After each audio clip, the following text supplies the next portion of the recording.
우리가 버스나 지하철에서 이제 중고등 학생들이 노인이나 임산부가 타면 자리를 양보하는 것이 한 20년 전만 해도 뭐 일상이었고, 그리고 그것은 뭐 특별한 것이 아닌 당연한 것이었습니다.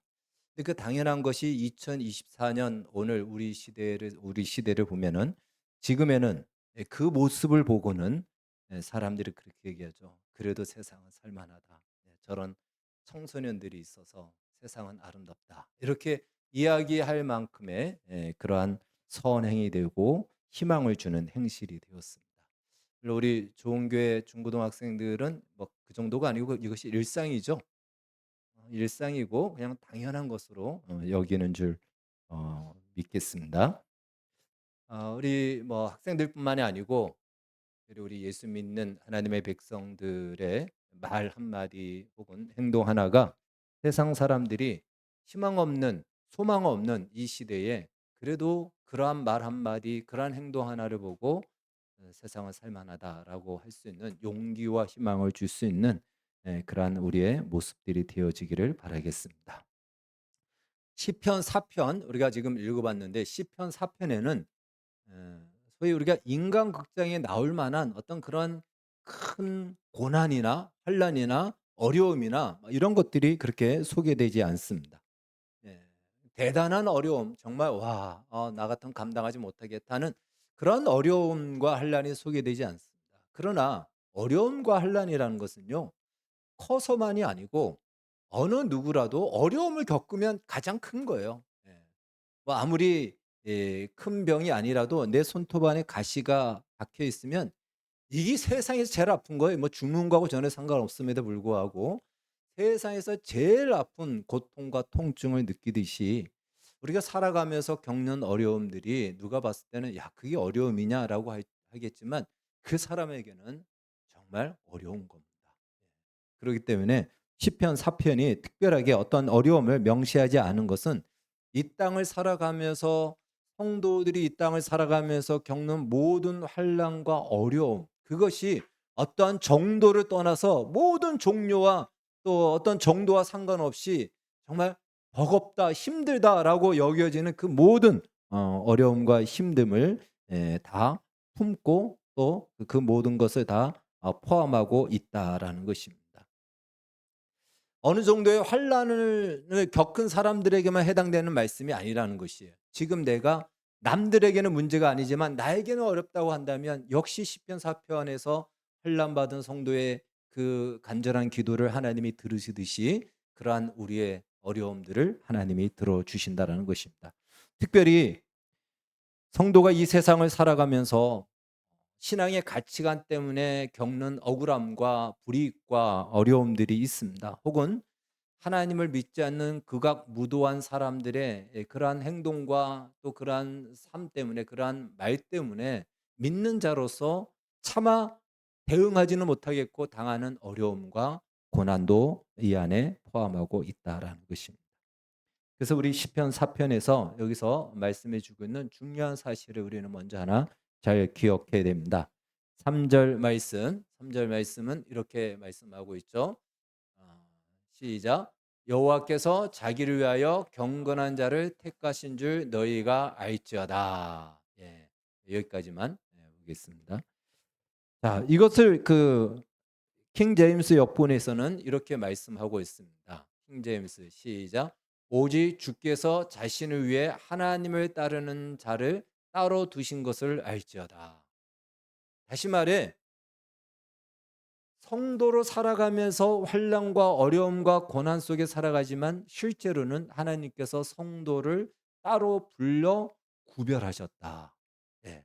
따로 불러내어서 특별 관리를 하신다. 이것이 성경이 우리에게 말씀하고 있는 진리요 사실이다라는 것입니다.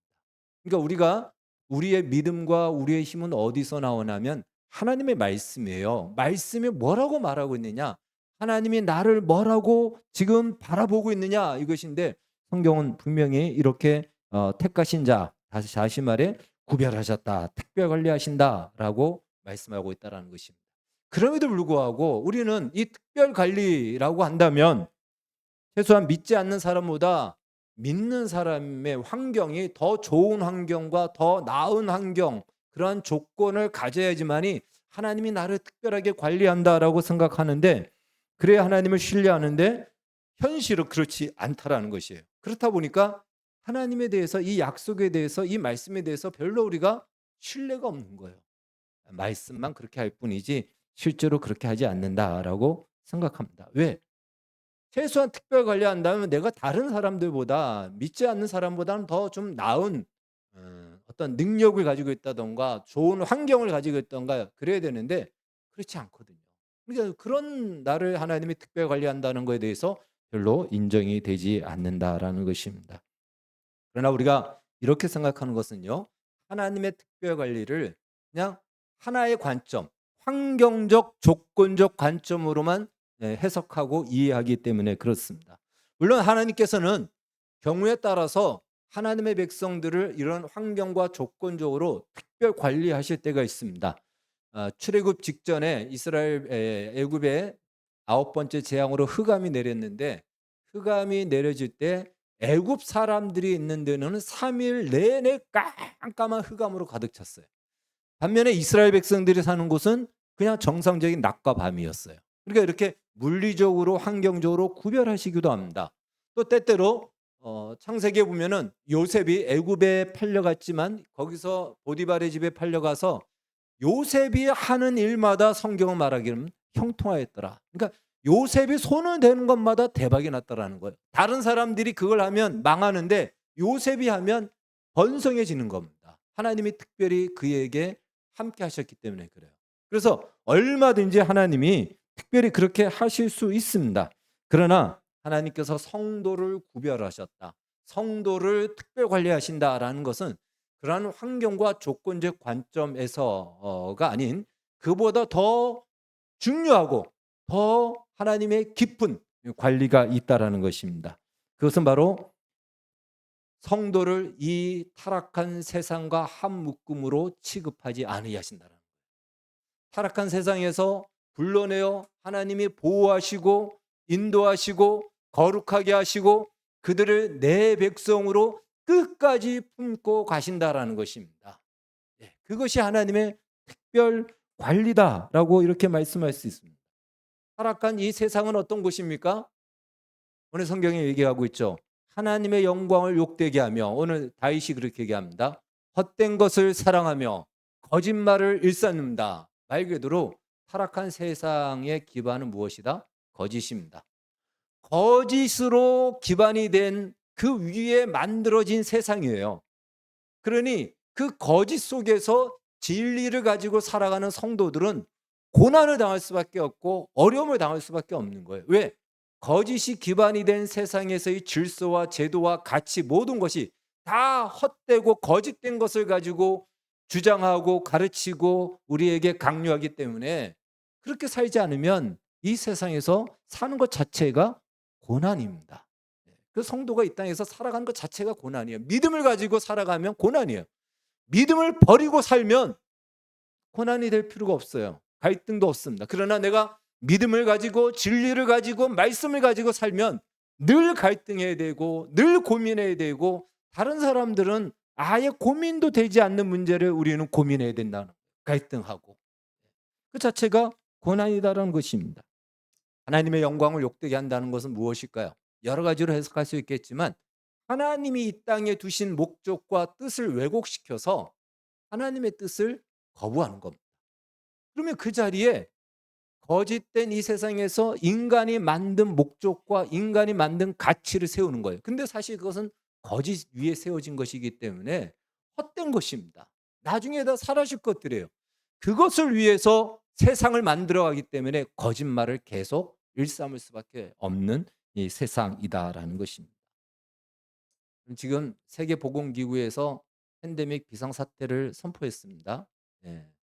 알고 계십니까? 8월 14일 날 선포했어요.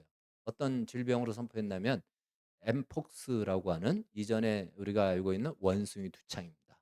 원숭이 두창인데, 이것은 남성 동성애자들의 성관계를 통해서 발병되고 감염되는 질병입니다. 우리나라에서도 몇 명이 나온 적이 있지만, 지금 아프리카 지역에 콩고를 중심으로 해서 뭐 한 몇만 명이 감염됐고 뭐 500여 명이 죽고 막 이렇다고 해서 지금 아프리카 쪽은 비상이에요. 예. 그리고 지금 비상 사태로 선포를 했습니다, 이미 보건기구에서 엊그저께.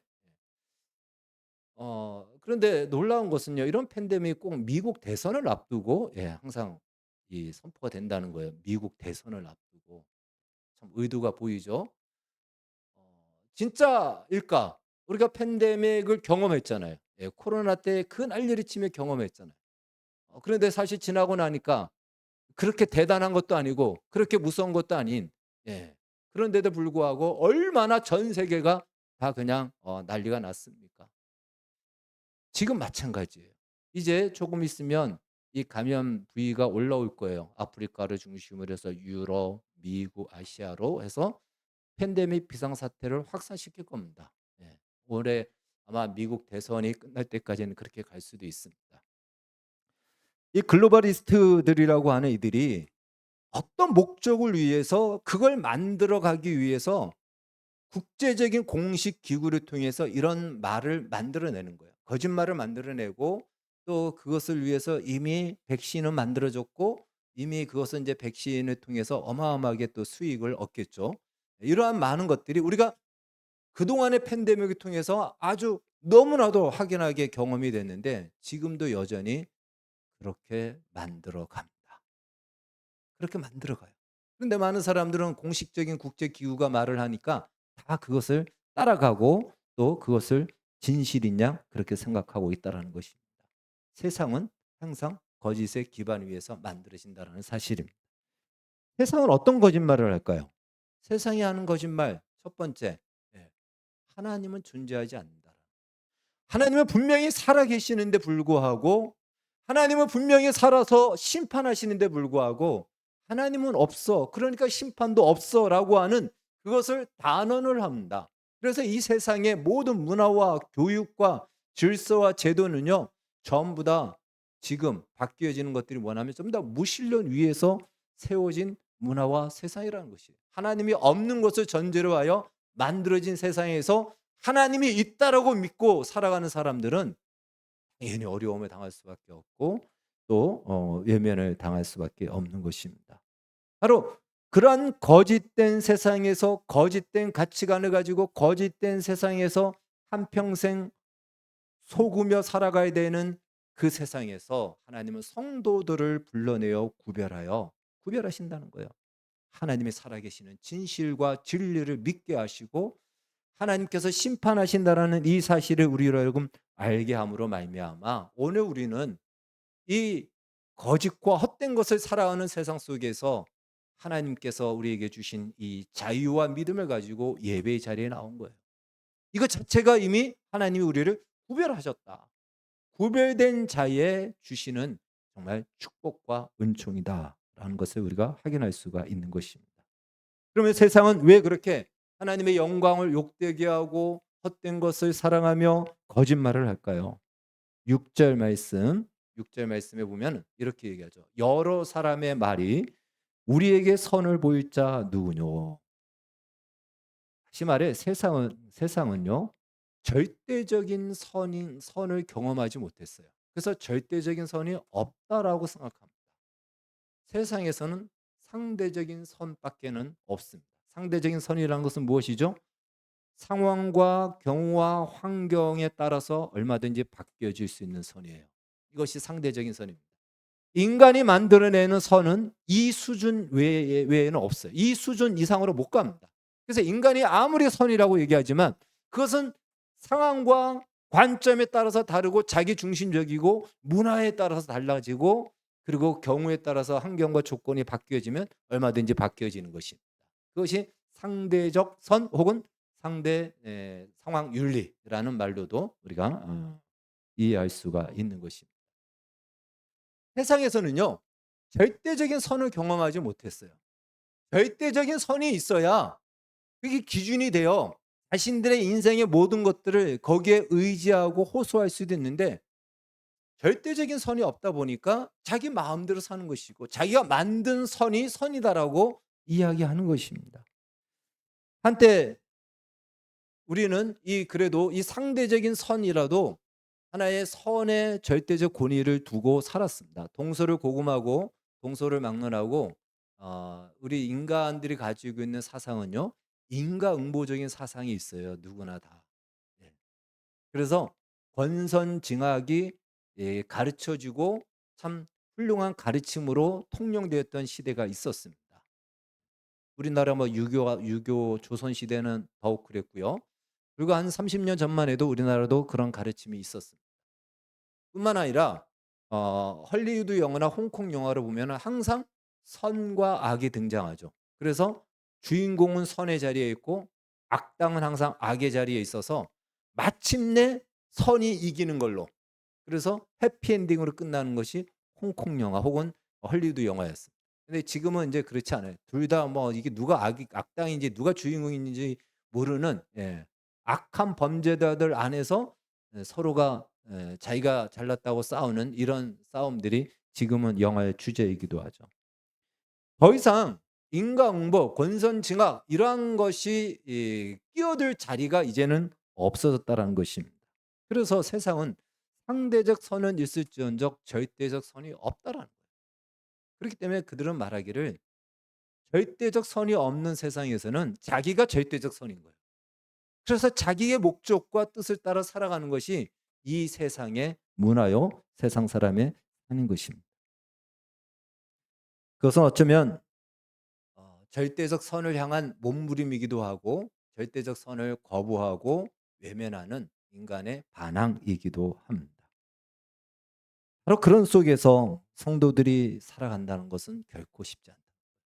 이렇게 살았던 과거의 성도도 있었습니다. 우리 한번 같이 읽겠습니다. 무법한 자들의 시작. 무법한 자들의 음란한 행실로 말미암아 고통당하는 의로운 롯을 건지셨으니 이는 이 의인이 그들 중에 거하여 날마다 저 불법한 행실을 보고 들으므로 그 의로운 심령이 상함이라. 소돔과 고모라의 그 불법과 그 죄악을 보고 그곳에 사는 롯이 그냥 보는 것 자체가 마음이 상한 거예요. 보는 것 자체가. 왜? 죄악으로 너무 가득 차 있으니까. 하나님의 백성으로서 저건 아닌데라고 하는 것이 너무 일상이 되어 버리니까. 여러분, 오늘날 우리가 매스컴을 통해서 들리는 뉴스들 들어보면은 막 속에서 천불과 열불이 나지 않습니까? 이게 정상적이고 보편적으로 좀 공감할 수 있는 내용이어야 되는데 전혀 그렇지 않은 그러한 뉴스들이 얼마나 많이 들립니까? 우리 정치권을 봐도 그렇고 또 문화와 제도를 봐도 그렇고요. 동성애자들의 활개치는 것을 봐도 말이 가관이 안 돼. 이거 뭐 도저히, 이게 정상적으로 눈 뜨고 귀 열고 살아갈 수 없는 그러한 시대. 특별히 신앙의 가치관을 가지고 살아가는 자에게는 이 세상은 우리의 마음을 상하게 만드는 것들로 가득 차 있다. 것입니다. 그래서 우리는 그런 세상을 보고 환멸을 느낍니다. 그런데 그러한 외부적인 세상만이 아니고 나 자신을 봐도 그래요. 나 자신을 봐도 하나님께서 참 용서해 주셨고 은혜를 베풀어 주셨지만 여전히 같은 죄를 반복하여 짓고 끊임없이 짓고 안 짓는가 할 때만 또다시 짓고, 그러한 나 자신을 보고 내가 죽어야지만 이 죄가 그쳐지는가, 죄를 안 짓는가 할 정도로 우리 자신의 연약하고 무너지는 것을 보고서도 우리는 환멸을 느낍니다. 그런 세상에서 믿음으로 산다는 것은 결코 쉽지 않다라는 것이에요. 그런데 하나님께서 그런 세상에서 성도를 구별하여 붙드시고 특별 관리하시고 보호하시고 인도하시고 거룩하게 하신다라는 것입니다. 바로 이 예배의 자리에 나온 것 자체가 하나님의 특별 관리 속에 있다라는 증거인 것입니다. 자, 그렇다면 오늘 우리 이 본문의 설교의 제목처럼 성도들에게 하나님께서 주신 이 구별된 자에게 주신 복과 영광이 무엇인가 한번 좀 살펴보도록 하겠습니다. 3절 하반절 말씀에 보면은 바로 하나님께서 구별하셨는데 그 구별했기 때문에 내가 주를 부를 때에 그분께서 들으신다. 하나님께서 언제나 성도들의 기도를 들어주십니다. 여러분, 기도한다라는 것은요, 기도할 수 있다라는 것이 우리에게는 때때로 부담이 되기도 하죠. 기도해야 되는데 기도하지 않고. 또 기도하다 보면은 좀 힘들기도 해요. 그래서 노동 같기도 하고요. 그래서 기도 안 하면 그것 때문에 우리 마음이 불편하기도 하는데, 사실 기도란 무엇이냐? 바로 구별된 자에게만 주신 특권이라는 거예요. 세상을 살다 보면은, 인생을 살다 보면은 어렵고 힘든 일들을 당할 때, 환난을 당할 때, 고난을 당할 때에 자기 힘으로 그것을 견뎌나가기 어려울 때에 사람들은 누군가를 의지하고 싶어요. 그래서 하나님이 아닌 헛된 것을 만들어 놓고는 그 앞에 기도하잖아요. 그 앞에 있는 존재가 누군지는 상관없어요. 누군지도 몰라요. 그냥 기도해요. 자기의 간절한 마음을 쏟아내야 되기 때문에. 세상은 그래요. 또 어떤 사람은 아예 그런 것도 안 해요. 그래서 답답한 마음을 누구한테도 토로할 데도 없어서 다른 것으로 그것을 해소하기도 하고, 나중에는 안 되다 보면은 분노로 쏟아붓기도 하고, 그냥 세상의 이 삶을 극단적인 선택을 하기도 합니다. 근데 여러분, 우리 구별된 하나님의 백성들은 어떻습니까? 최소한 교회를 잘 오랫동안 안 나온 사람도 기본적으로 알고 있는 것이 있어요. 무엇이냐면 하나님이 우리를 사랑하셔서 자기 아들을 우리의 죄값을 대신하여 십자가에 죽게 하실 정도로 우리를 사랑하셨다. 그 아들을 내어 주셨는데 하물며 무엇이 아깝겠냐? 하나님께서 우리의 기도를 다 들어주신다고 약속하셨다. 이 정도는요, 한두 번은 다 들어서 알아요. 우리에게는 이 놀라운 무기와 같은, 이 힘과 같은, 이것이 바로 기도인 거예요. 그래서 내가 기도하는 대상이 누군지도 모르고 기도하면 그가 듣는지 안 듣는지도 모르고 자기의 그냥 푸념만 할 뿐이잖아요. 그러나 우리는 분명히 알고 기도하는 거예요. 내가 기도하는 대상, 나의 기도를 들어주신 하나님은 나를 사랑하셔서 자기 아들을 내어 주시기까지 사랑하신 하나님이야. 그런데 나의 형편을 모르실까? 나의 이 탄식을 듣지 않으실까? 왜 모르시겠습니까? 아들을 내어 주셨는데. 확신을 갖고 기도할 수 있는 겁니다. 이 구별된 자에게 주신 기도의 특권이요 복이다라는 것입니다. 다시 말해 한란은 우리가 피할 수 없는 현실입니다. 오늘 제가 기원할 때 읽었던 스가랴서 13장 9절 말씀처럼 바로 우리를 금과 같이 만들기 위해서 시험과 연단을 허락하신다고 했어요. 그래서 우리에게 환난은 하나님께서 우리의 교보제, 우리를 교육하기 위해서 하나님이 쓰시는 거예요. 그런 환난 속에서도 하나님께서는 그 환난보다 더 크신 하나님께 기도할 수 있는 놀라운 무기를 우리에게 주셨다는 거예요. 약속을 주셨다는 것입니다. 이것이 바로 구별된 성도에게 주신 복이라는 사실입니다. 또 구별된 성도에게 주신 복이 무엇인가? 네.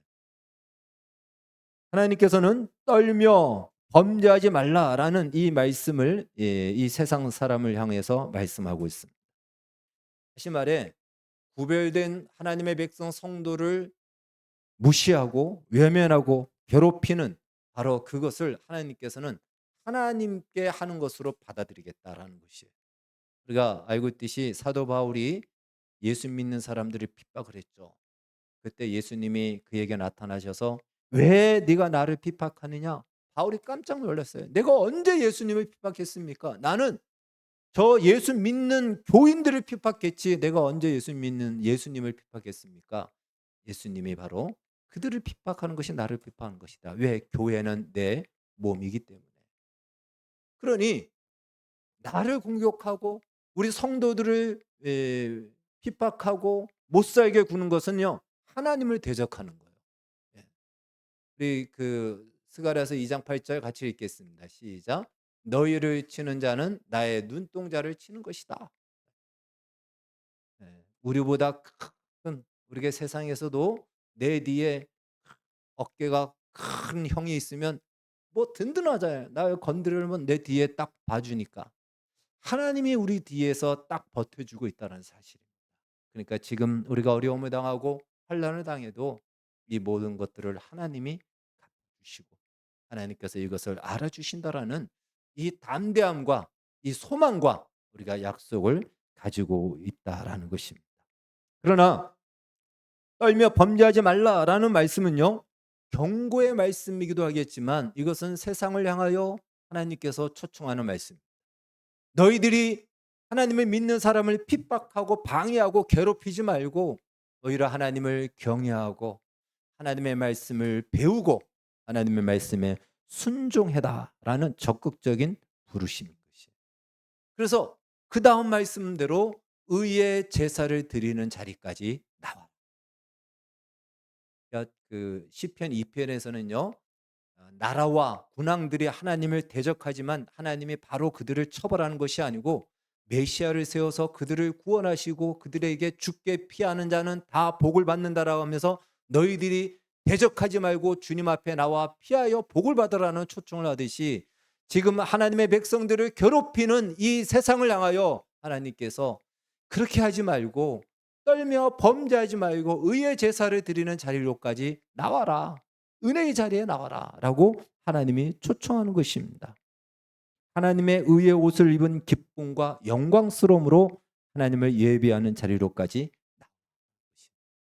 사실 우리 구별된 성도들도 무슨 태어날 때부터 우리가 구별된 조건을 가지고 있었습니까? 그렇지 않습니다.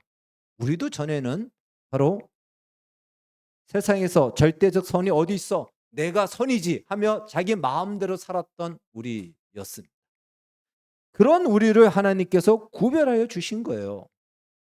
우리에게 무슨 조건이 있어서가 아니고 그런 우리를 하나님이 불러주신 것입니다. 마찬가지로 하나님은 지금도 이제 성도를 괴롭히고 성도를 못살게 굴고 자기가 절대 선이라고 생각하는 그 세상을 향하여 너희들이 그렇게 살면 안 된다. 나와라.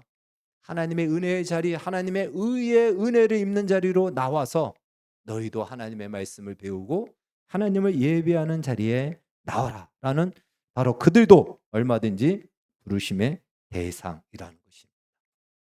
그래서 시편 2편에 하나님을 대적하는 세상을 향하여 하나님이 통치하시는 방식이 무엇이냐면 메시아를 세우셔서 심판하시고 또한 구원하시겠다라는 거예요. 그게 하나님의 통치예요. 그러니까 하나님의 통치는요, 하나님 앞에 반항하는 자들을 무조건 다 다리 몽둥이를 부러뜨리고 심판하는 것이 아니고 그들로 하여금 은총의 자리에 은혜의 자리에 부르시는 구원의 역사, 이것이 하나님의 통치라는 것입니다. 대적을 짓밟아 다스리는 것이 아니고 그들로 하여금 하나님의 복된 다스림 안에 불러들여서 그들도 역시 하나님의 백성으로 세워지게 만드는 특별한 하나님의 부르심, 바로 그것이 하나님이 세상을 정복해 나가는 하나님의 방법인 것입니다. 이 말씀 때문에 우리에게 이렇게 말씀하시는 거예요. 원수를 향하여 기도하고 축복해 줘라. 바로 하나님이 그 일을 이루시겠다라는 것입니다. 실제로 하나님은 이 통치를 이루시기 위해서 이 하나님의 구원의 역사를 이루시기 위해서 창조주이신 예수님이 이 땅에 인간의 몸을 오셨습니다. 그리고 우리를 위하여 대신 십자가에 죽어 주신 거예요. 우리의 죄값을 다 담당하셨습니다. 그리고는 그가 자신이 가지신 의, 죄의 심판을 받지 않을 수 있는 의의 옷을 우리에게 입혀 주시면서 이제 너는 의인이야. 이제 내가 너를 구별하였어. 이제 너는 의인이야라고 칭하시면서 하나님은 비로소 자신의 의로움을 나타내셨다라고. 이것이 바로 하나님의 의의 통치예요. 그러니까 하나님의 의의 통치는요, 그 안에 어마어마한 사랑이 담겨져 있는 의의 통치인 겁니다. 그 사랑, 그 의의 은혜를 입은 자의 기쁨은 말로 설명이 안 되는 거예요. 그래서 의의 제사를 드리는 거, 오늘 우리가 예배를 드리는 것이 의의 예배를 드리는 거예요. 이건 성도에게 주신 은혜를 입은 자만이 누릴 수 있는 복이요 영광이다라는 것입니다. 바로 이것이 그리고 세상 사람은 경험하지 못한 절대적 선이라는 거예요. 세상은 이 선을 경험하지 못했기 때문에 자기가 정한 것이 선이 되는 것입니다.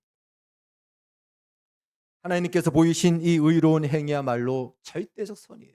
그래서 우리는 이 선을 경험했기 때문에 이 하나님의 의로운 선한 행실을 우리는 경험했기 때문에 이게 우리의 절대적 기준이에요. 이것만 있으면 우리는 세상이 두렵지 않고 살아갈 수 있는 것입니다. 바로 하나님께서는 이 선한 의로움으로 우리를 타락한 세상과 한 묶음이 되지 않도록 우리를 구별하셨다라는 것입니다. 이것이 바로 의의 제사, 예배를 드리는 것이 구별된 자에게 주신 놀라운 축복이요 영광이라는 것입니다. 또한 이렇게 말씀하고 있습니다. 7절 말씀 우리 한번 같이 읽겠습니다. 7절 시작. 주께서 내 마음에 두신 기쁨은 그들의 곡식과 새 포도주가 풍성할 때보다 더하나이다. 이 의의 은혜를 입고 의의 옷을 입은 자의 기쁨은 어떤 기쁨이냐? 세상 사람들에게서 최고의 기쁨, 이 세상 농경사에서 최고의 기쁜 날이 언제입니까? 추수할 때예요. 그래서 곡식을 추수하고 포도를 따서 포도주를 만들어서 저장했을 때 가장 뿌듯합니다. 그때의 그 풍성할 때보다 우리에게 주신 기쁨은 비교할 수 없는 특별한 말로 표현할 수 없는 기쁨이다. 여러분, 이것은요, 예수를 극적으로 만났을 때 잠시 이 기쁨을 맛보는 사람이 있어요. 근데 어떤 사람은 맛보지 못합니다. 근데 기쁨이 없는 것이 아니고 이 기쁨이 우리 안에 있는데 우리가 언제나 이 기쁨을 누릴 수 있음에도 아직 그 기쁨을 잘 모르는 것이지, 이 기쁨은 우리 모두에게 이미 주신 기쁨이다라는 것입니다.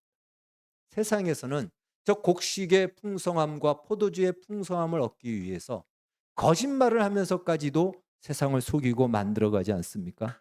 그런데 우리에게는 바로 이 기쁨을 주신다라는 것입니다. 이 기쁨을 맛보면 두려움도 없고 부러움도 없습니다. 지금 사실 그 이란에서 엄청난 부흥이 일어나고 있어요.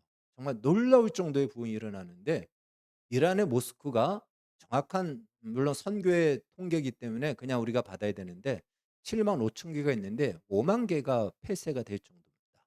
예. 그러니까 이슬람을 수십 년간 그들이 마치 국교처럼 믿었지만 그것이 해준 것이 뭐가 있냐? 이게 일어난 거예요. 예. 그래서 막 전에는 자녀가 믿으면은 예수를 믿고 그러면은 막 죽이고, 지금 또 법으로도 개종 금지법이 있음에도 불구하고 이제는 부모 세대들이 그 이슬람을 맹종을 했음에도 불구하고 나아진 것이 없으니까 이제 타치하지 않는다라는 겁니다. 그래서 어마어마한 사람들이 예수를 믿고 기독교 역사에 유례 없는 우리나라의 역사하고는 비교할 수 없어요. 지금 아마 이란이 이제 그 호메이니 혁명하기 전에 한 4-5천 명의 크리스찬들이 있었는데 지금은 한 1,000배 정도가 늘어났다고 합니다. 엄청나요. 그래서 거기 한 교회의 이야기를 들었는데, 소망교회인데 지금은 폐쇄가 됐는데, 그 소망교회의 담임 목사, 1대 담임 목사가 순교를 당했습니다. 2대 순교, 3대 순교, 4대 순교, 5대 순교, 6대 순교. 그러니까 그렇게 무슨 수백 년의 시간이 아니잖아요. 지금 뭐 한 70 몇 년도부터 해서 지금까지 해 봐야, 예, 다 순교를 당한데도 그들이 믿음을 버리지 않는, 그러면 폐쇄돼서 가정으로 지하로 들어갔습니다. 여러분, 세상에서 포도주의 곡식의 풍성함, 그것이 더 중요할까요? 생명이 더 중요할까요? 생명이 더 중요하죠. 그런데 내 생명을 내어놔도 나는 아깝지 않은 그 기쁨과 그 은혜와 그 놀라운 비밀을, 약속을 받았기에 1대, 2대, 3대, 4대, 5대, 6대 목사님들이 순교를 당했습니다. 우리에게 주신 기쁨은 그런 기쁨이에요. 죽음이 감당하지 못할 기쁨입니다. 그 기쁨을 우리에게 주셨다. 그것이 바로 절대적 선을 맛본 것이고 경험한 것이고 세상의 기쁨과는 비교할 수 없는 것이다. 마지막 8절 말씀, 마지막 8절 말씀 한번 같이 읽겠습니다. 8절 말씀 한번 올려주십시오. 시작. 내가 평안히 눕고 자기도 하리니 나를 안전히 살게 하시는 오직 여호와이시니이다. 아멘. 내가 평안히 눕고 자리니, 우리는 시편 3편에서 다윗이 도망가면서 내가 하룻밤을 자고 난 뒤에 주의 인자를 경험했다라고 했잖아요. 그날 죽었어야 되는데 죽지 않고 산 것은 하나님이 이 밤의 역사를 주관하셨고 나의 생명을 지켜주셨고, 저 압살롬의 그 지혜를 어리석게 하였기 때문에 하나님께서 나를 붙드셔서 이 밤에 살아났다라는 것이에요. 하룻밤을 자고 일어나는 것이 우리는 당연한 것 같지만 그렇지 않다라는 것입니다. 밤이라는 것이 무엇입니까? 시간적으로 어두운 시간만이 아니고 우리의 인생의 어두운 시간, 환란의 시간, 밤에는 깜깜해 가지고 어디서 누가 나를 노리고 있는지, 어디서 화살이 날아오는지 막아낼 수가 없어요, 밤에는. 그냥 받아야 됩니다. 그러한 밤, 온갖 술수와 난무하는 바로 우리가 성도들이 또한 이 땅을 살아가면서 겪는 환란의 시간. 정말 금방 그 앞에서 빠져 죽을 수도 있는 그 깜깜함 속에서도 내가 평안히 눕고 자기도 하리니 그 밤의 불안과 두려움이 아닌 안식을 할 수 있는 이 은혜 하나님이 붙들어 주시고 보호하시고 지켜 주시기 때문에 이것이 바로 구별된 자가 누리는 복인 것입니다. 따라서 우리가 이러한 복을 받았기에 우리는 세상이 어떠하든 하나님을 의지하며 살아가는 것입니다.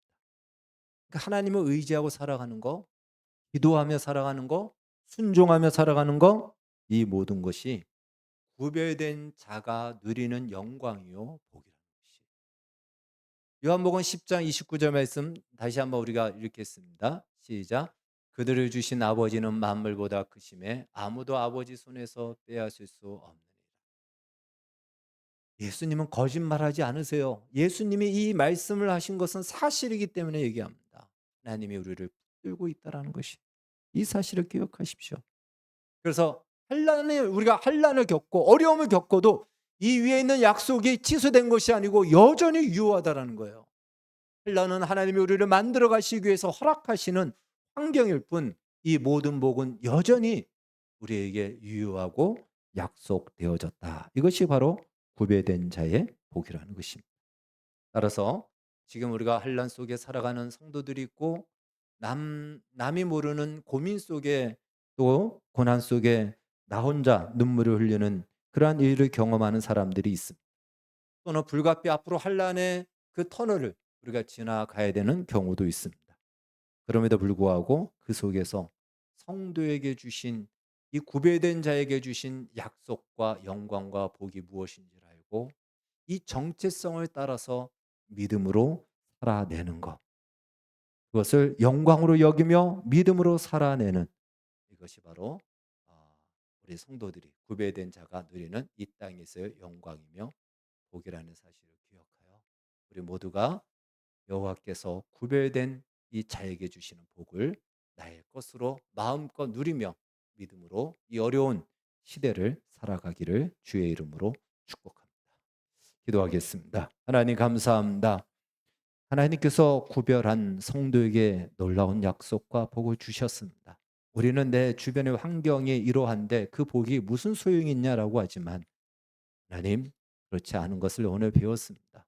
우리에게 주신 복, 환경은 비록 지금 당장은 어렵고 우리를 연단하기 위해서 주신 것이지만 우리에게 주신 이 놀라운 복을 이 땅에서 마음껏 누리게 해주시고 이 정체성을 따라 살아가는 것을 영광으로 여기며 살아가게 하여 주시옵소서. 예수님의 이름으로 기도하옵나이다. 아멘.